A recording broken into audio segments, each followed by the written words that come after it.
strategies that might help you to cope with mental challenges you might have.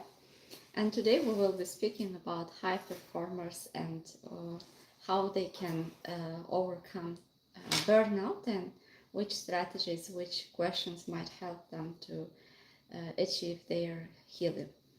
And today we will explore realities behind superhuman image of modern world, the inner world of high-performing individuals who have made success a lifestyle, and at some point they have realized that they are slowly losing themselves or becoming more disconnected with themselves, cannot enjoy things they used to enjoy, and might be feeling pressured or stressed, and it's difficult for them to relax. So we are going to discuss today which strategies they can use, which questions they can ask themselves to understand better how the brain works and how certain patterns might be impacting their mental well-being and what can be done about it. For high performers, success is not a destination but a survival strategy.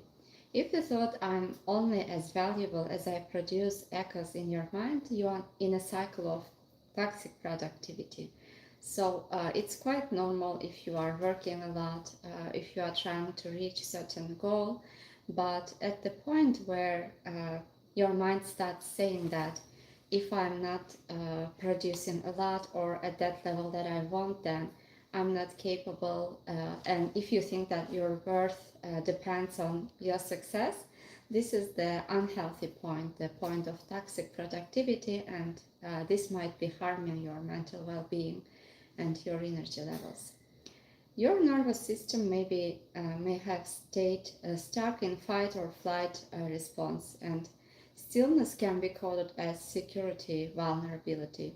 This might be related with overworking in the past. If in the past, in your childhood, you had to work a lot, or you were constantly exposed to overworking, at the point when a person starts to slow down or starts to become with more peace or stillness, they start to get nervous, and this is the point that where they freeze, and maybe they might have coded this stillness with something that's dangerous, that is not safe.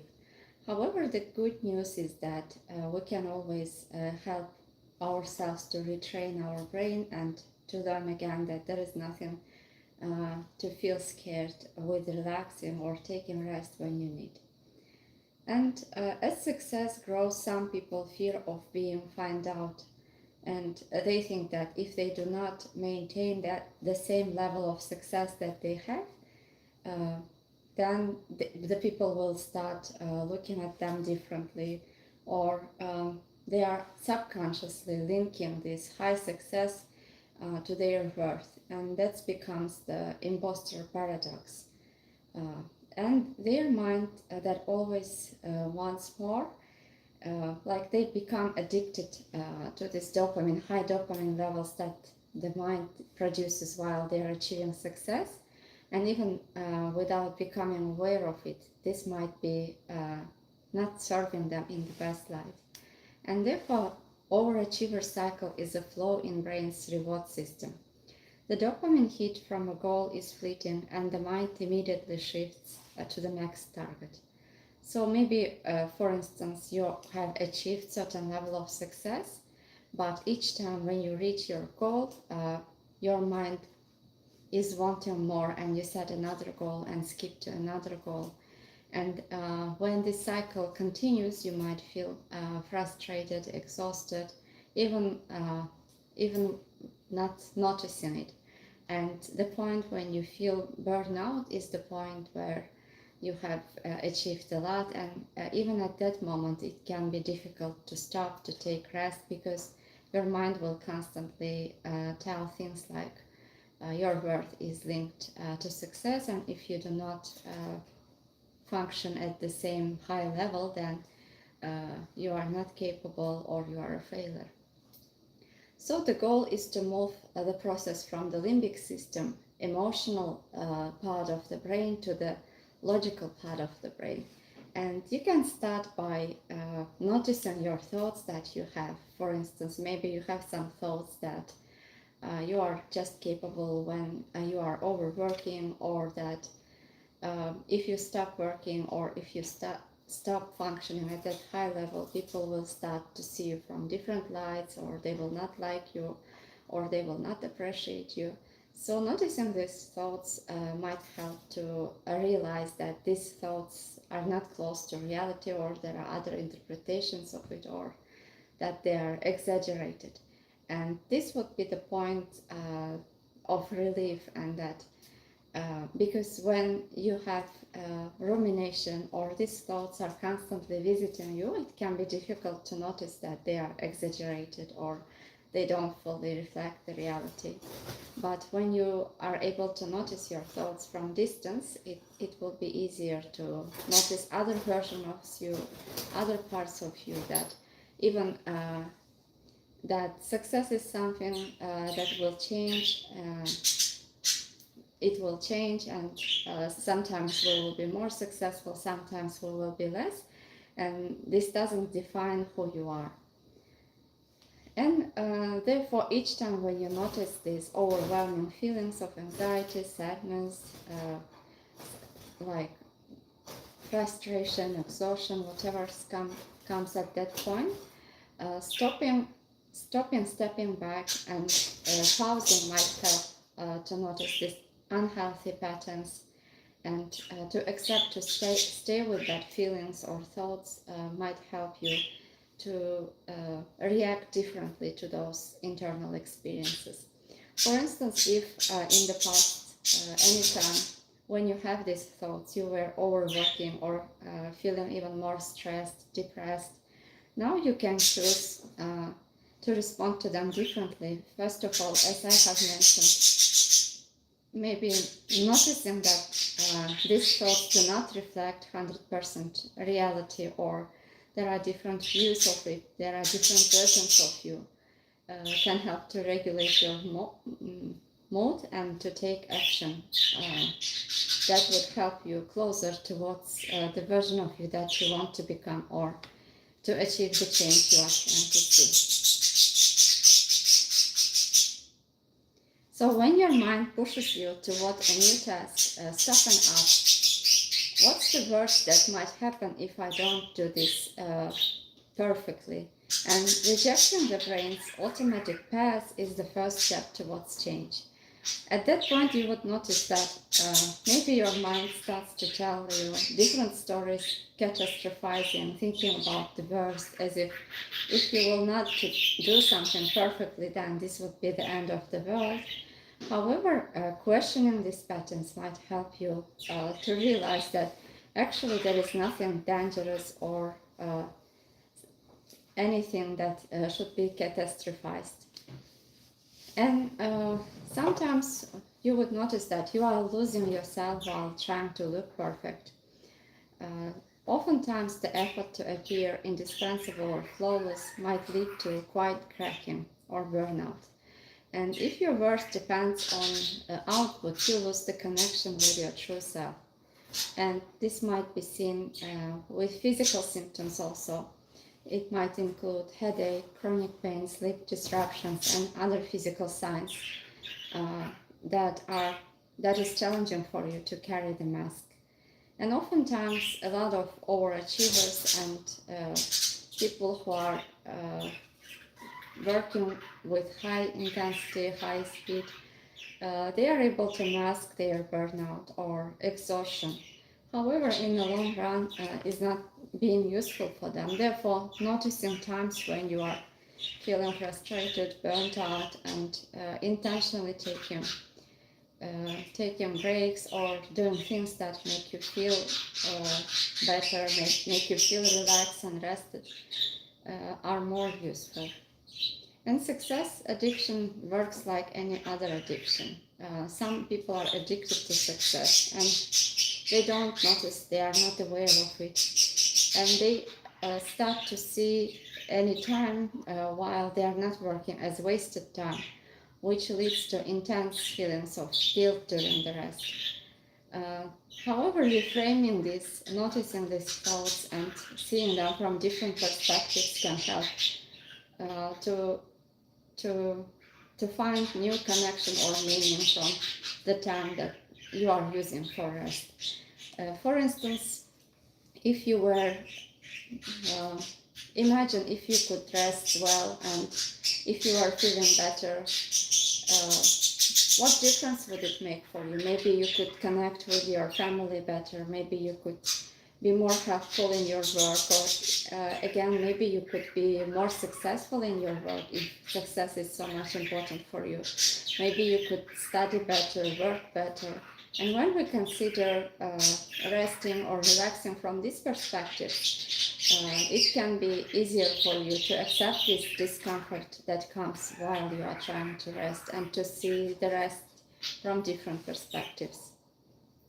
So also overachievers may be accepting production as insurance policy, and they think if I'm being useful, always useful, I won't be abandoned.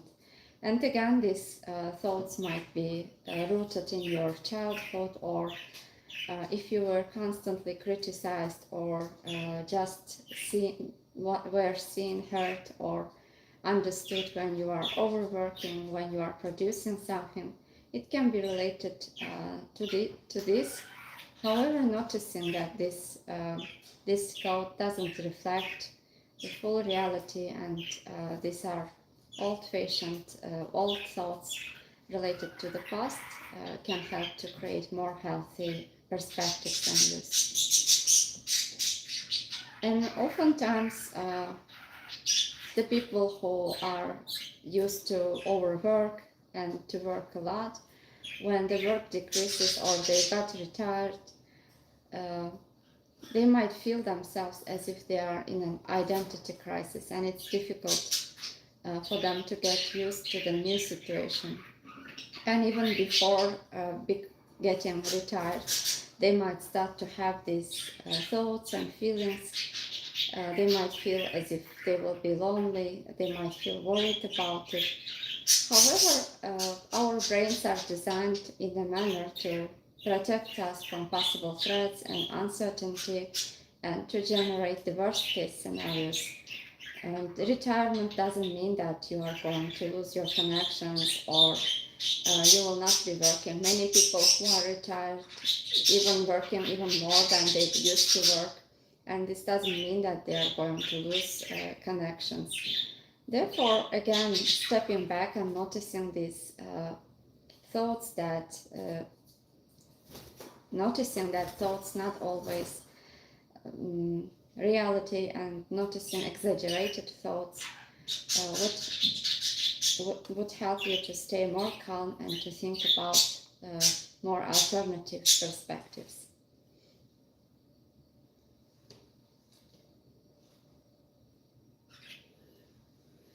So you cannot, and oftentimes it's difficult for people who are very successful, high achievers. They might be masking their emotions or vulnerabilities because they are always used to show up as strong, resilient, to always lead. And maybe they might have some thoughts that if I will express my feelings, my emotions, I will not be accepted, or I will be criticized, and therefore many people around them, they are used to believe that they can handle everything, and maybe people are used that they are always strong, and therefore sometimes they don't notice that, they don't ask how are you doing. However, again, changing relationship with these thoughts, that emotionality, expressing your emotions, talking about your vulnerabilities doesn't mean that you are weak. This doesn't mean that you are not successful, and this is just a sign that we are all humans. And oftentimes you would notice that whenever you are able to share your feelings and emotions, you can even connect at a deeper level. And whenever you are hiding your emotions, maybe you are unconsciously creating a distance, and that's causing other people to stay more distant. However, healthy sharing of some certain of vulnerabilities or your emotions with people whom you can trust, whom you value, can help to create stronger bonds, especially in leadership. This can help to create more positive, trustful atmosphere where other colleagues will be also more willing to be more authentic and to work better and to perform better. So ambition can turn relationships transactional, creating networks that serve goals rather than deep bonds. And if we are constantly avoiding our emotions, numbing emotions, hiding emotions, and trying to stay resilient all the time, strong, to seem strong, as we have discussed, this can create more distance and it can cause challenges with connecting with people. So I have described challenges that people who are experiencing burnout might have at this point. So what you can do about it? Most people who are burnout, they are saying, I'm burnt out, I can't stop working, and they can describe a lot of challenges they are experiencing, what they don't want. However, it's more difficult to answer what you would like to have instead. For instance, if they are saying, I can't enjoy my work anymore. So if you were enjoying, what would be different? What would be filling the space of exhaustion and burnout, frustration? What would you like to feel instead, and which version of you would like to see? And for instance, if listening to this video was helpful for you, what you would like to be different, what you would like to get out from this session. And if the pressure that you are experiencing from your work has disappeared, but your success remained, what would you notice about yourself? What would change internally? Will there be less anxiety, more calmness, more freedom, more peace, happiness? What would you like to feel instead? What would others notice about you that's being different when you are experiencing these emotions? And it's important because research shows that focusing on what you want to happen rather than what you want to avoid can create more solutions and ideas for you to overcome your own challenges. So trying to avoid failure or being scared and trying to avoid uncomfortable feelings can create even more, can produce even more stress. But whenever we are asking ourselves, so what we want to step forward, what we want to move towards, and what's being meaningful for us, it's easier to create a sense of relief and solutions for us in that moment. And at times when we feel frustrated, exhausted, oftentimes it seems as if these feelings are going to last forever. However, none of the feelings are constant. Feelings are coming and going, and there are always moments when the feelings are weaker or absent, and nobody is like forcing yourself or criticizing yourself. Why am I like this? Will not serve you in any best light. Therefore, approaching yourself with compassion, trying to understand yourself, and asking yourself, when was the last time when you didn't feel the pressure even slightly? What was different about you? What helped you? What helped you during those times to feel less pressure and to enjoy your work? Might help you to find and to generate new solutions and perspectives on what might help you to relax, to feel relieved, and to enjoy your success or your work without feeling pressured.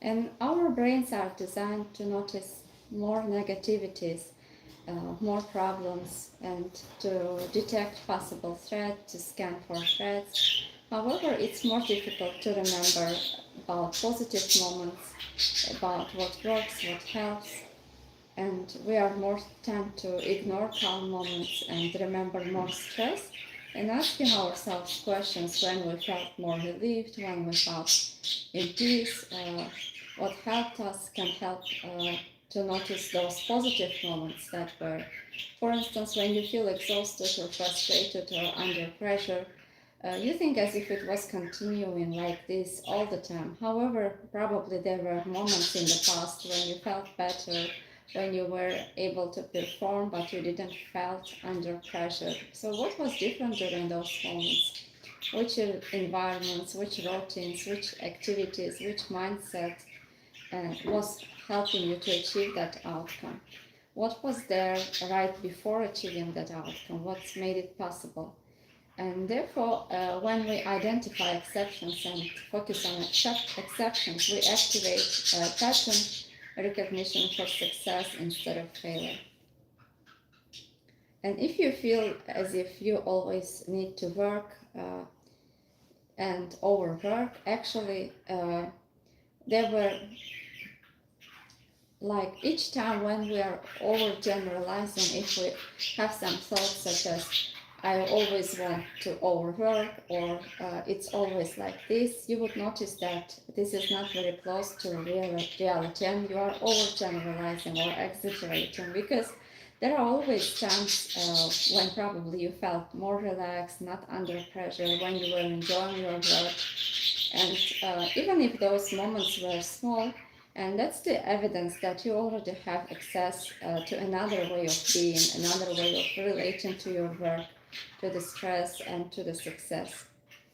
So what helped you to achieve those moments? What was there about you that made it happen? And were you, as a parent, child, colleague, student role during those times? We also oftentimes get stuck on one version of ourselves. And that becomes the point of stuckness, because we forget that we have different versions, different roles, responsibilities. And probably the moments we feel the most stuck is when we are focusing our attention just on our one role. However, stepping back and noticing all other roles can also help to create this sense of freedom, freedom of choice, and to make your mind feel relaxed and rested. And also, maybe you haven't noticed that you have tied your identity towards success or just one of your qualities. Maybe you think that you are obsessive, you can't stop, I'm addicted to success. And notice how these thoughts are being useful for you to create change that you want to see. So, what are some qualities that you enjoy in yourself, and what are some qualities that were helping you to feel enough, or to feel in peace or happy, or whatever you are trying to achieve? And what let it happen? Which qualities, which features you used? And if you want to see them more often in your life, try to notice in different fields of your life. For instance, if you would like to notice more peace, more happiness, satisfaction, or patience, kindness, anything that you want to achieve, ask yourself how you would know that these qualities, this version of you is present. What would be different in your relationships, in your work, in the way you approach your work, in your studies, or in your workplace?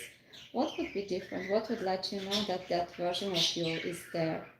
And even if the pressure was still there, but you were able to relate to yourself differently, to enjoy your work, to enjoy your day, and you were not feeling pressured, you were not feeling exhausted, burnout, what would be there that might help you to feel this sense of feeling?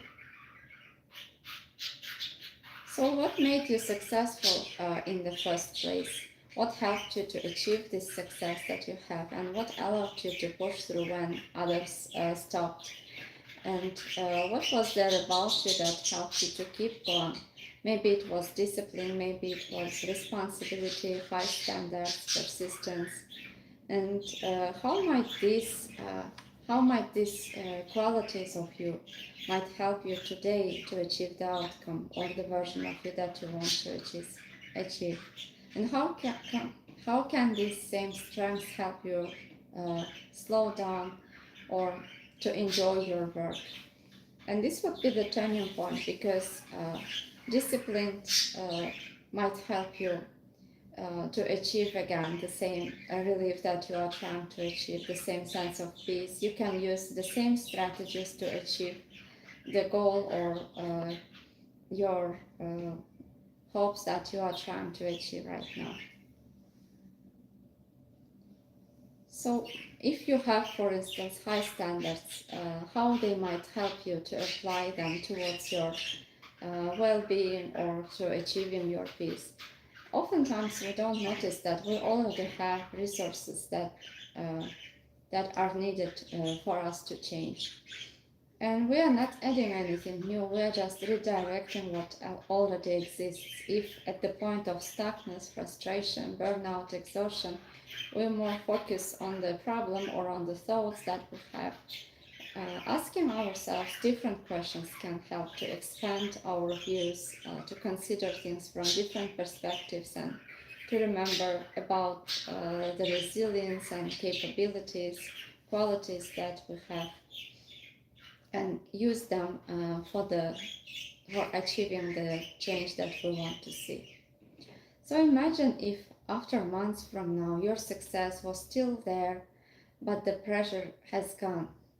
What time would you wake up, and how would you start your day? How would you approach your work? And what would be one small behavior in the future that would be different from today? And that would be your starting point, because small observable changes can help to create momentum. And what difference would it make for you if you could relate differently to your thoughts, to your feelings, or if you could do something different that would bring you closer towards the change you want to see? And you don't actually want to stop succeeding, you want to feel safe.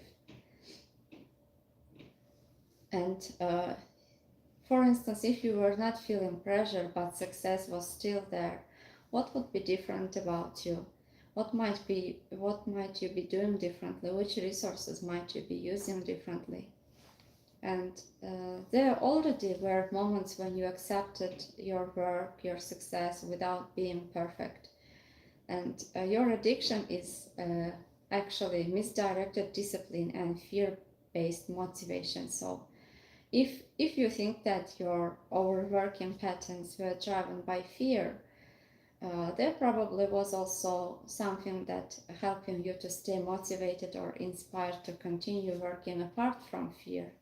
So what was there instead of fear? Maybe this is your sense of responsibility, or your sense of willingness to contribute to others' well-being, or maybe you were trying to understand yourself better, or to just become a factor that might help others to make their lives easier. And maybe it was love towards humanity, whatever. If there is a fear, on the other side of the fear there should be something else, whether it's something that's inspiring you, that's helping you, that's motivating you. And what if, for instance, instead of using that fear, you could use that other part of the fear?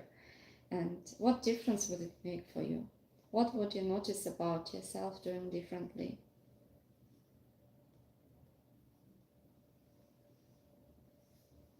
So your future doesn't has to include less connection or less emotional safety or less success. They still can coexist. You still can have success and less pressure, and this we don't need to believe every thought that we have, that there would be less connection if we were not overworking so much. There always could be success, but we could use different strategies, different resources that we have. And when we stop considering seeing everything from the fear-based perspective, but we start to notice things from the perspective of our goals or the change we want to see, we would notice that new perspectives, new avenues are slowly showing up. And what do you think makes your work meaningful to you? Not the pressure, not the expectations. What about it that matters? What part of it feels real? And when do you feel even a little bit of, this is why I'm doing this? Maybe you are overworking, but why? What's motivating you in your work? Is it growth? Is it making an impact? Is it feeling capable or contributing to others? And is that still true today, or has something changed? At times when you feel scared or afraid to fail, what else is there that helps you to feel safe? And even when you feel pressure, there are moments when you feel calm. So when you are working, is there any moments, even small, when you feel more focused, grounded, or calm? And when you are fully absorbed, when something clicks, when you are creating, not proving. And notice this, that this feeling is not pressure, this feeling is connection. Connection with yourself, with what's meaningful for you, with what matters for you. And this is the key shift, because right now maybe your nervous system is mixing two things, working from fear, and your mind constantly tells, I must keep going, I must keep overworking, or I will there would be something catastrophic. Or you can choose to work from meaning and reminding yourself that this matters for me. So if the pressure was still there, if you had a sense of pressure but you could still work, what part of your work would you keep?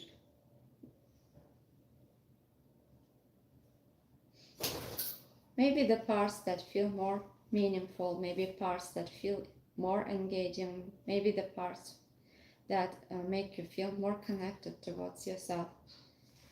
That's what we are looking for, because when you will be able to understand what helps you to feel in peace, what helps you to feel patient or happy, that you can use those factors again to help yourself to heal.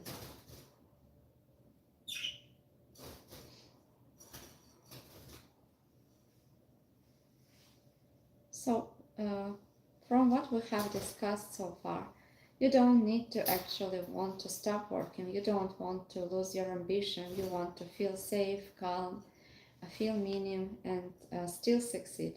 So if you could succeed without pressure, what would you do differently? We are not trying to remove your drive. We are trying to help you to work from meaning instead of fear. And you already have pieces of that. If you were answering to the questions, probably you found a lot of answers for yourself. What's really motivating you, what's inspiring you, what are your intrinsic motivation, what's helping you to feel heard, understood, connected to yourself. What are some moments, even if the pressure is present, when you feel more connected towards yourself, when you feel relieved? And those are the moments that can help you to recreate that sense of peace, that sense of happiness again. I hope this video was helpful, useful for you. If you have any questions, or if you think that you need more help, don't hesitate to ask. Leave your questions in the comments, and see you in the next videos.